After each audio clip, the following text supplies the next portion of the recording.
ان کے پیغمبروں نے کہا کیا تم کو اللہ کے بارے میں شک ہے جو آسمانوں اور زمین کا پیدا کرنے والا ہے؟ وہ تمہیں اس لیے بلاتا ہے کہ تمہارے گناہ بخشے اور ایک مدت مقرر تک تم کو مہلت دے۔ وہ بولے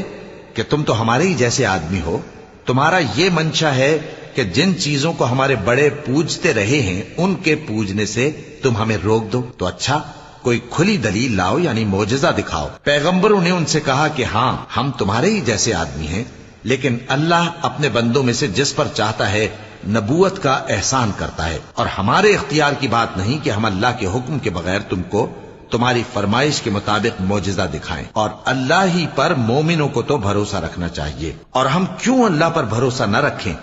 حالانکہ اس نے ہم کو ہمارے دین کے سیدھے رستے بتائے ہیں، اور جو تکلیفیں تم ہم کو دیتے ہو اس پر ہم صبر کریں گے، اور اہل توکل کو تو اللہ ہی پر بھروسہ رکھنا چاہیے۔ اور جو کافر تھے انہوں نے اپنے پیغمبروں سے کہا کہ یا تو ہم تم کو اپنے ملک سے باہر نکال دیں گے یا تم ہمارے مذہب میں واپس آ جاؤ۔ بس ان کے پروردگار نے ان کی طرف وحی بھیجی کہ ہم ظالموں کو ہلاک کر دیں گے اور ان کے بعد تم کو اس زمین میں آباد کر دیں گے۔ یہ اس شخص کے لیے ہے جو قیامت کے روز میرے سامنے کھڑے ہونے سے ڈرے اور میرے عذاب سے خوف کرے۔